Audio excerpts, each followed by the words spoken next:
नमस्कार, आप देख रहे हैं सूत्रों की खबर और मैं हूं आपके साथ गुंजन। आज की खास खबर पर नजर डालते हैं। मध्य प्रदेश शासन वन विभाग और मध्य प्रदेश राज्य लघु वनोपज संघ द्वारा 24 से 28 जनवरी तक भोपाल हाट अरेरा हिल्स में वन मेले का आयोजन, जिसका विषय है लघु वनोपज से समृद्धि, जिसमें आयुर्वेद डॉक्टरों द्वारा निशुल्क परामर्श, विंध्य हर्बल के सभी उत्पाद और सांस्कृतिक कार्यक्रम। अधिक से अधिक संख्या में आए 24 से 28 जनवरी भोपाल हाट में। वनवासी कल्याण परिषद के तत्वाधान 26 जनवरी को नारी शक्ति दिवस सम्मान समारोह एमपी नगर स्थित वनवासी कल्याण परिषद ने मनाया। कार्यक्रम की अध्यक्षता डॉक्टर उमा पर्ते द्वारा किया। संगठन के महामंत्री योगी राज पर्ते ने बताया, वनवासी कल्याण परिषद के सभागार में आयोजित समारोह में रंगमंच, कला, साहित्य, चित्र, साहसिक, सामाजिक, प्रशासनिक सहित विभिन्न क्षेत्रों में उत्कृष्ट कार्य करने वाली महिलाओं को सम्मानित किया जाएगा। मैं योगी राज पर्ते और वनवासी कल्याण परिषद का महामंत्री। अच्छा सर, आज ये क्या प्रोग्राम सर आपका है नारी शक्ति का? आज वनवासी कल्याण परिषद की जो महिला शाखा है उसके द्वारा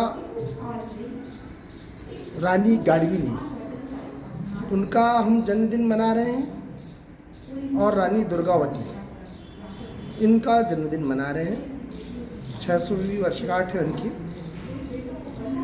तो नारी शक्ति दिवस के रूप में, चूँकि नारियां तो बहुत सारी हैं, पर आज विशेष रूप से चूँकि इनका जन्मदिन भी है, इसलिए आज एक विशेष कार्यक्रम के माध्यम से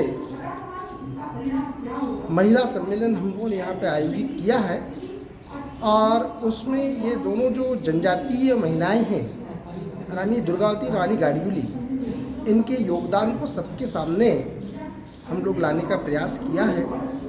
वैसे हम लोग ये प्रतिवर्ष हमेशा इस प्रकार के कार्यक्रम का आयोजन करते हैं और देश में नारी के योगदान के, नारियों के योगदान को किस प्रकार का रहा है। जो रानी दुर्गावती रही हैं, उन्होंने मुगल शासन के खिलाफ, जहाँ बड़े बड़े राजा महाराजा उस समय अगर हम देखें तो अकबर के सामने शीश झुका लिया था, समर्पण कर दिया था, वहाँ पर रानी दुर्गावती एकमात्र ऐसी रानी थी महिला होकर इतिहास में, जिसने रानी अकबर के सामने उसकी अधीनता, उसके बर्बर अत्याचार के सामने शीश नहीं झुकाया और उनका योगदान करने की क्षमता दी है।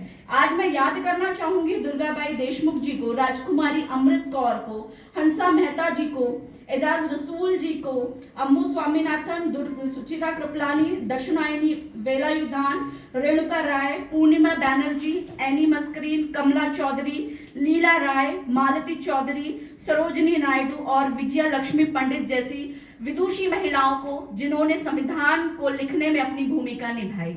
हम में से बहुत कम लोगों को ये जानकारी है कि संविधान की ड्राफ्ट कमेटी में भी महिलाओं का पर्याप्त प्रतिशत रहा है और हम सभी को अपने भारत के संविधान पर गर्व है और हम सभी भारत माता के चरणों पर पुनः प्रणाम करते हैं और आज के गणतंत्र दिवस की आप सभी को पुनः पुनः शुभकामनाएं। का संविधान अपनाया गया था और भारत का देश गणतंत्र बना था। हम सभी जानते हैं बहुत सारे लोगों ने, बहुत वीर सपूतों ने भारत की आजादी के लिए काम किया। भारत का जो संविधान है वो अपने आप में अति विशिष्ट और बहुत अलग है, अति विशिष्ट है। लेकिन मैं आप सभी को ये कहना चाहती हूँ कि क्योंकि आज हम सभी मातृशक्तियों को रेखांकित करने के लिए, उनके समाज में किए गए कार्यों को रेखांकन के लिए यहाँ पर सदन में उपस्थित है, उसी क्रम में मैं आप लोगों के साथ ये जानकारी साझा करना चाहूंगी कि जो हमारे भारत का संविधान था उसमें जितने सदस्य थे, लगभग 389 सदस्यों थे कुल, प्राइमरी जो प्राथमिक तौर पर। लेकिन बाद में जब 299 सदस्य रह गए, उसमें 15 महिलाएं थी, 15 मातृशक्तियां थी। तो भारत वो देश है जिसने हमेशा से नारियों को उनके गुण। नारी शक्ति दिवस के अवसर पर आए हुए सभी भाई बहनों को मेरा राम राम।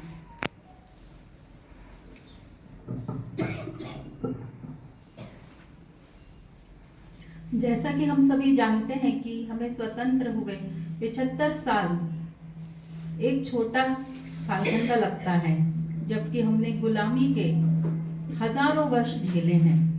हमें परतंत्रता से लड़ते हुए सदियां लग गई। आज हम रानी दुर्गावती के 500वें जन्म जयंती उत्सव एवं रानी माँ गाय दिंगलू के जन्म जयंती नारी शक्ति दिवस के अवसर पर दोनों ही महान नारियों जो कि हमारे जनजातीय समाज की समृद्ध विरासत, बलिदान एवं गौरव की गाथाएं लिए हंसते हंसते जीवन समर्पित हुई। फिलहाल इस खबर में इतना ही। बने रहिए हमारे साथ सूत्रों की खबर में। नमस्कार।